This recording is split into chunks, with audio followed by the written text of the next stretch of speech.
শাহরা এলাকায় ফুটবল প্রতিযোগিতা উপলক্ষে সাধারণ মানুষের ভিড় উপচে পড়া। মুর্শিদাবাদ জেলার কান্দি মহকুমার বড়োয়া ব্লকের অন্তর্গত শাহরা তরিতডাঙ্গা মাঠে ফুটবলের ফাইনাল প্রতিযোগিতা অনুষ্ঠিত হয়ে গেল। এই ফাইনাল প্রতিযোগিতায় বহরমপুর ইয়াংস্টার বোলপুর টাউন ক্লাবকে 5-4 গোলে হারিয়ে জয়ী হলেন বহরমপুর ইয়াংস্টার। খেলা দেখতে উপস্থিত হয়েছিলেন এলাকার 8 থেকে 80 সকলেই। হ্যাঁ, এই আজকের এই যে টুর্নামেন্টটা এটা কারেন্ট, এটা আরম্ভ হয়েছে বোধ হয় আগস্ট থেকে আরম্ভ হয়েছে, পুজোর আগে থেকে আরম্ভ হয়েছে। এর আগে প্রথম যেটা হয় সেটা হয়তো 1963 সালে, তখনও এরকম এই এই গ্রাউন্ডে খেলা আরম্ভ হয়েছিল। তখন খেলা হয়েছিল আমাদের সাথে, আমাদের শাহরা উঠেছিল ফাইনালে, আর গুনুটিয়া উঠেছিল ফাইনালে। আমরা গাড়ি থেকে হায়ার নিয়ে এসেছিলাম, আর ওরা নিয়ে এসেছিলো কল্যাণী থেকে হায়ার নিয়ে এসেছিলো, যার ফলে যে আমরা উইনার হয়েছিলাম।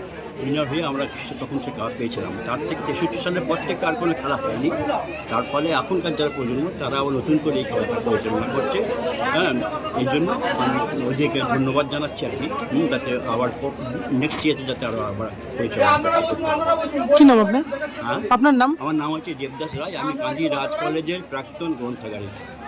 এখন এই অঞ্চলে খেলাধুলা তো সেরকম নাই, ফাইনাল খেলা হচ্ছে এখানকার এই মাঠের চারিপাশে যে গ্রামগুলো আছে সেখান থেকে প্রচুর জনসমাগম এখানে হয়েছে। বাজারে গেলে এক কাপ চায়ের দাম 10 এই টাকা। টুর্নামেন্টটা চিন্তা অনেকদিন আগে হয়েছিল, আপনারা তারপরে বন্ধ দেবেন। ছিল। আমাদের অনেকদিন কমিটির পরে ছেলেরা টুর্নামেন্টটা যাচ্ছে। হচ্ছে। এখানে আনন্দের কোনো জায়গা নাই।